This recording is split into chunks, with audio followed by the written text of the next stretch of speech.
Hello, operatives. Welcome to the Community Campaign 2025, Battle for Hive Perdition. Phase 2 update. I'm Sean. And I'm Jason, and in this bonus episode we update you on the Battle for Hive Perdition, how it's going, and what's next. First, a word from the news. Hive Perdition Voxcast. Vigilance eternal, truth imperial.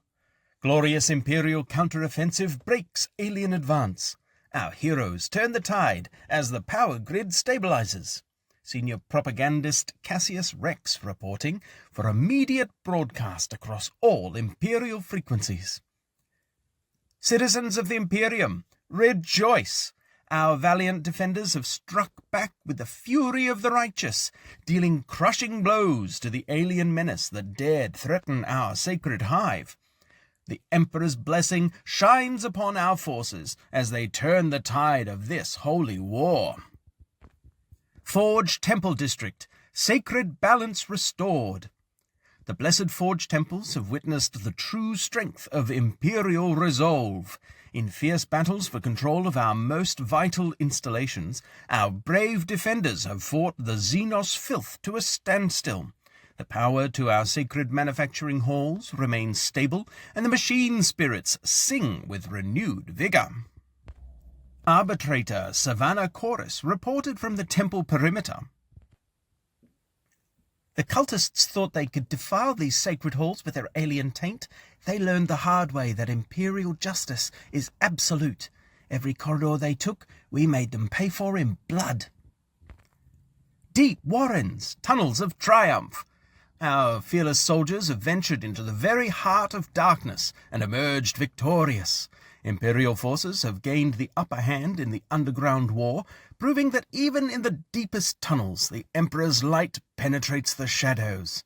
The underground threat diminishes with each righteous purge. Sister Novitiate Lorana of the Order of the Sacred Torch declared, "In the deepest darkness our faith burns brightest. These Xenos creatures may scuttle in shadow, but the Emperor's light reaches even into their most wretched lairs. We shall cleanse every tunnel with holy fire." Shanty Districts, the People's Liberation. In a stunning display of imperial might, our forces have broken through enemy lines to liberate the civilian sectors. Our magnificent victories show that when properly led, even the humblest imperial citizen becomes a weapon against tyranny. Civilian militia leader Garrett Holt reported, "Imperial Guard Team 56624 came in like righteous death, and suddenly we weren't afraid anymore. We picked up our lasguns, improvised weapons, anything we could find. For the Emperor! For our homes!" Archaeotech Arsenal proves decisive. Our Tech Adept's most sacred weapons have proved devastatingly effective against the alien threat. These blessed instruments of the Omnissiah's wrath have cleansed numerous infestations with righteous fire. Though their supply is precious and limited, their impact on enemy morale has been immeasurable. The power grids stabilize. The factories roar back to life. Victory is within our grasp, faithful citizens.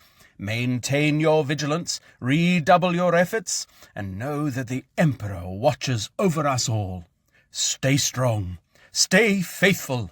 The tide has turned. Classified transmission, clearance Crimson, for Tier 1 personnel eyes only, from Lord General Militant Thaddeus Kovanus, High Command, Perdition Theatre, to all reinforcement elements, Astartes, Inquisition assets, Arbiti squads, Battleclade and Elite Guard regiments. Classification, Crimson Ultra. Encryption, Omega Theta 7. Phase 2 Tactical Assessment. The Creeping Darkness. Situation has stabilized but remains critical. Imperial forces have finally begun to adapt to enemy tactics and achieve parity in several key sectors. However, victory margins remain razor thin. Sector breakdown.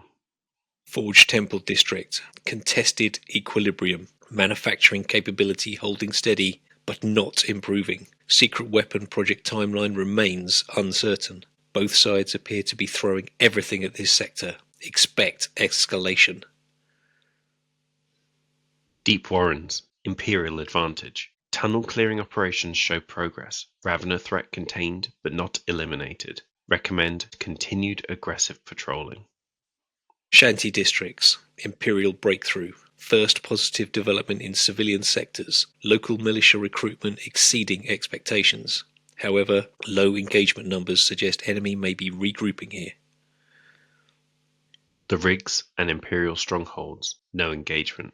Concerning lack of activity, either these sectors are secure or enemy is planning major operations. Recommend increased surveillance.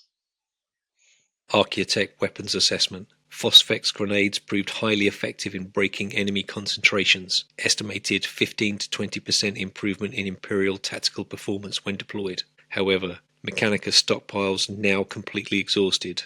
No further Archaeotech releases authorized at this time. Strategic analysis. Enemy has adapted to our defensive patterns. Expect future actions to involve direct assault on remaining strongholds. Power grid stabilization buys us time, but does not address core infiltration problem.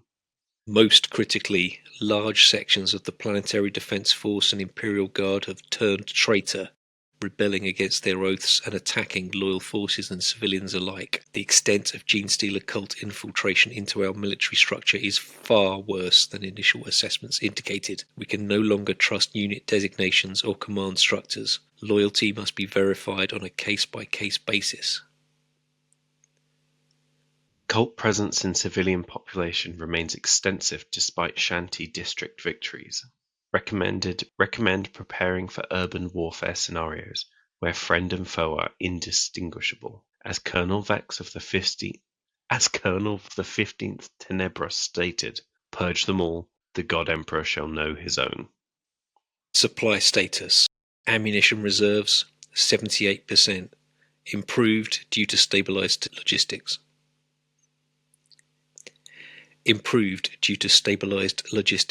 Medical supplies, critical but stable. Phosphex grenades, depleted. Morale, cautiously optimistic. Ave Imperator, the Emperor's blessing upon you all.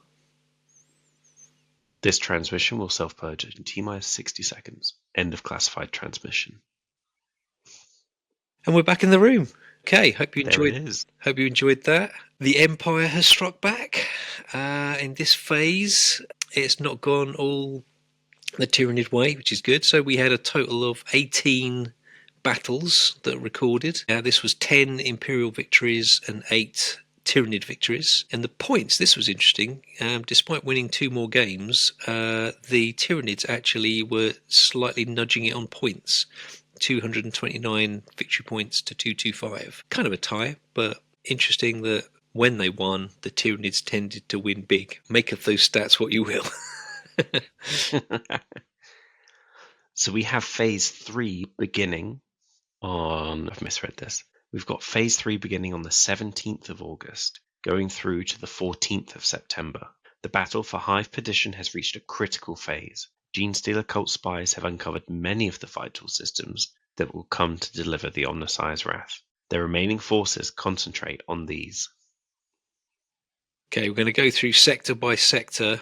We're going to say what the objective is, and we're going to suggest a crit op for each of the areas. And this is just suggested, but it'd be cool if many of you do it. Forge Temple District. So this is Vulcus terrain. The objective: the primary assembly chamber where the Omnissiah's wrath nears completion. Control determines whether the final calibration can proceed or if saboteurs corrupt the delicate synthesis process. Crit op: secure. This is for the Vulcus, secure. Deep Warrens, also known as the Gallodark.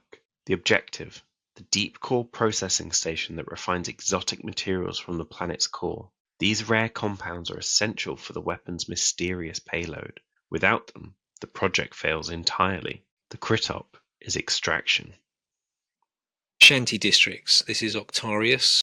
Objective: the central Vox tower coordinating all Hive communications. Control determines whether the weapon's deployment can be synchronized across multiple vectors or if the communications blackout leaves it isolated and vulnerable. Crit op: upload. Rigs, or Beta Decima. The objective, the atmospheric processing plant that controls the Hive's air circulation systems, critical for the weapon's delivery protocol. Though what exactly needs delivering remains classified at the highest levels. The crit-op is coordinates. Imperial strongholds. This covers Morok, Nakmund, Chalnath, and if you've got homebrew open terrain, this is all Imperial strongholds. Objective, the strategic command bunker housing the weapon's deployment systems and distribution network controls. Whoever holds this can determine the scope and method of the weapon's release. Crit-op, intel.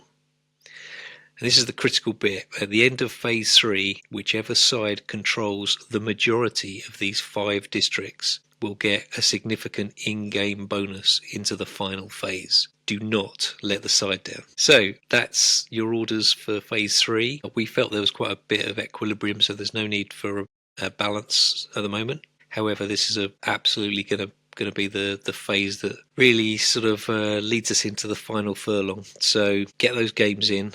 Just a quick reminder on the rules for, and I've decided to change them slightly. So, a reminder on how to take part. Play a match play game, normal match play game. The only stipulation being you must be either Ravener, Brood Brothers, and Wyrmblade versus any Imperial team. You can proxy, that's fine, as long as the models look like the faction they're supposed to be representing. Feel free to do Death Guard as long as they've got Gene Stealer heads. 1 game per human pairing, so you and a buddy can only contribute 1 game. Multiple games if you like, as long as the pairing is different.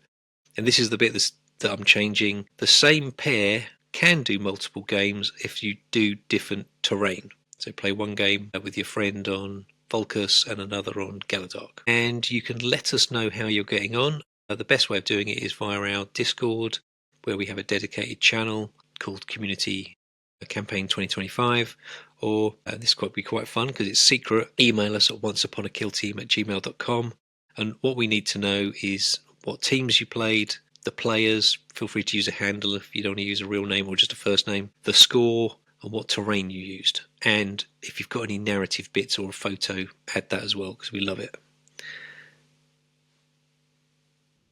Huge thank you to Killy and Ellie for the voice of Cassius Rex. If you'd like to add your own voice to future narrative updates, let us know. Good luck, everyone.